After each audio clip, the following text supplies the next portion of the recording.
किसान भाइयों, जायद का मौसम समाप्त होने वाला है और खरीफ का मौसम आने वाला है। कई किसान भाइयों को नहीं पता होगा, तो इस वजह से हम बताते चले आप लोगों को कि जो जायद का मौसम होता है वह मौसम होता है जब गर्मियों में खेती की जाती है। जैसे तरबूज है, खरबूज है, खीरा है, ककड़ी है। तो गर्मी वाली जो खेती होती है उसे जायद की खेती बोलते हैं, और जो बरसात वाली खेती होती है उसे खरीफ वाली खेती बोलते हैं। तो जब हमारी गर्मियों की खेती जो जायद वाली फसलें होती हैं ये समाप्त होने को होती हैं, तो उसके बाद शुरुआत होती है हमारी खरीफ वाली फसलें या बरसात वाली फसलें। तो आज की इस वीडियो में हम आप लोगों को बताने वाले हैं 35 ऐसी फसलों के बारे में जो आप लोग इस खरीफ के मौसम में लगा करके एक बेहतरीन उत्पादन और मुनाफा कमा सकते हैं। आप लोगों को समझने में आसानी हो, इस वजह से इन 35 फसलों को हम 6 कैटेगरी में बांटे हुए हैं, जिससे आप लोग आसानी से समझ करके आराम से खेती कर सकें। तो सबसे पहली हमारी कैटेगरी है लता वर्गीय, दूसरी है कंद वर्गीय, तीसरी है अनाज एवं दाल वर्गीय, चौथी कैटेगरी हमारी है साग वर्गीय, पांचवी है जिनकी हम नर्सरी तैयार करेंगे, और छठी है बागवानी से रिलेटेड। तो ये सारी कैटेगरी है, और आपको जो भी चीज़ें इसमें पसंद आती है, जो भी आपके मौसम, क्षेत्र और आपके कार्य क्षमता के अनुकूल हो, आप लोग उन फसलों को ज़रूर लगाएं। और जो आपके कार्य क्षमता या मौसम के विपरीत फसल हो, उस फसल को आप कोशिश करें कि ना लगाएं। नहीं तो अगर आप ऐसी फसलों को लगाते हैं तो कई बार ये देखने में आता है कि किसान भाइयों को घाटा उठाना पड़ जाता है। तो सबसे पहले हम आप लोगों को बताते हैं कि आप लोग लता वर्गीय के अंतर्गत कौन सी फसलें लगा सकते हैं।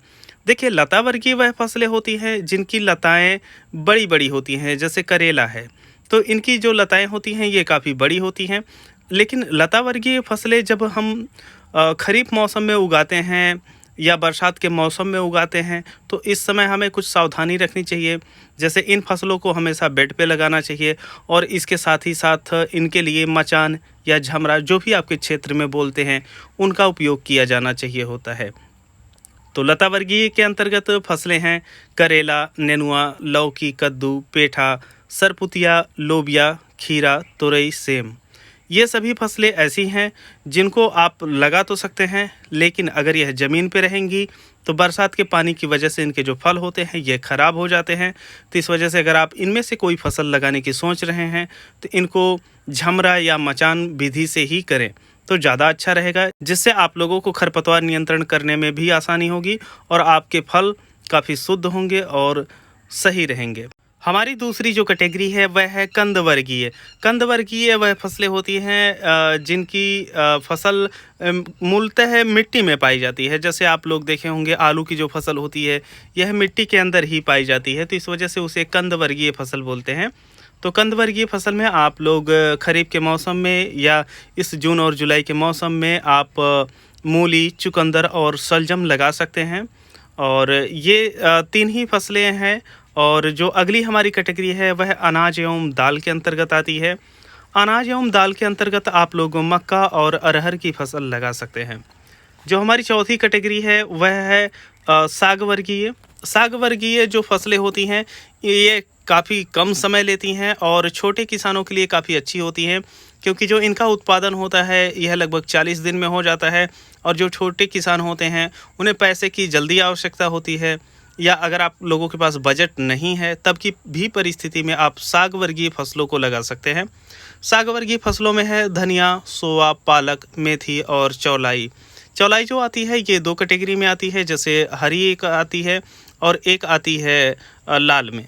तो जो भी आपको पसंद हो, जो आपके क्षेत्र में चलती हो, उन्हीं फसल को आप ज़रूर लगाएं। और जो हमारी अगली कैटेगरी है वह ये है कि वह फसलें जिनकी आप लोग नर्सरी तैयार करते हैं और उसके बाद इस बरसात के मौसम में इन फसलों को आप लगाते हैं। तो ये फसलें हैं टमाटर, बैगन, मिर्च, फूल गोभी, पत्ता गोभी, गांठ गोभी और धान।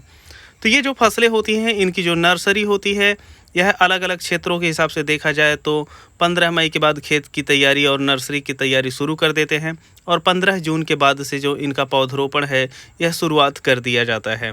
तो यह वह फसलें थी जिनकी नर्सरी आप लोग मई और जून के अंतर्गत तैयार करके आप आगे जा करके इनका पौधरोपण कर सकते हैं। जो हमारी अगली कैटेगरी है ये है बागवानी। बागवानी के अंतर्गत देखिए खास तौर पे इसको बड़े किसान करते हैं, लेकिन यह काफ़ी स्टेबल होता है, मतलब इनके जो रेट होते हैं ये काफ़ी कम फ्लैक्चुएट करते हैं और इसके साथ ही साथ इसमें लागत ज़्यादा जहाँ पर लगती है वहीं पर इस फसलों में उत्पादन भी ज़्यादा होता है, जिसकी वजह से प्रति एकड़ जो मुनाफा होता है यह ज़्यादा देखने को मिलता है। तो इन फसलों के अंतर्गत आप केला, आम, अमरूद, आंवला, मौसमी, नींबू और लकड़ी वाले जो भी पौधे होते हैं, कटहल वगैरह हैं, इन सबको आप लोग लगा सकते हैं। देखिए, हम आप लोगों को एक चीज़ बताना चाहेंगे कि अगर आप लोग बागवानी करने जा रहे हैं और ख़ास तौर पे किसी भी पौधे में लकड़ी पाई जाती है, कुछ चुनिंदा चीज़ों को छोड़ करके, तो उन्हें बरसात के मौसम में लगाना चाहिए। आप लोग देखते होंगे कि इसी कारण की वजह से जो सरकार है जब भी पौधरोपण करवाती है तो बारिश के शुरुआत में ही पौधरोपण करवाती है। अब लकड़ी वाले पौधे जब बारिश के शुरुआत में आप लोग पौधरोपण करवाते हैं तो यहाँ पर उसकी देखभाल करना काफ़ी आसान होता है और जो पौधे का मृत्यु दर होती है वह काफ़ी कम होती है। तो इसकी वजह से आपकी जो एक लागत है ये भी घट जाती है और जो आपके पौधे मरने की संख्या होती है ये भी काफ़ी कम हो जाती है, जिसकी वजह से जो आपकी सफलता है ये काफ़ी आसानी से मिल जाती है। तो यह थी वह चीज़ें जिनको आप लोग सावधानियां रख करके खेती कर सकते हैं। और प्लस यह 35 फसलें, तो आप लोग हमें कमेंट सेक्शन में ये ज़रूर बताएं कि आप लोग इस बरसात के मौसम में या खरीफ के मौसम में कौन सी फसलें लगाने जा रहे हैं और उन फसलों को लगाने का आपका क्या कारण रहा है। अब हम इस वीडियो को यहीं पर समाप्त करते हैं। अगर आप लोग चाहते हैं तो इसमें से जिस भी फसल के ऊपर आप लोग जानकारी चाहते हैं उस पर हम संपूर्ण वीडियो की जानकारी लेकर के आएंगे। कृपया कमेंट सेक्शन में उसे हमें लिख करके बताएं। बाकी हम मिलते हैं आप लोगों से एक नई वीडियो में, तब तक के लिए चलते हैं। जय जवान, जय किसान, जय विज्ञान।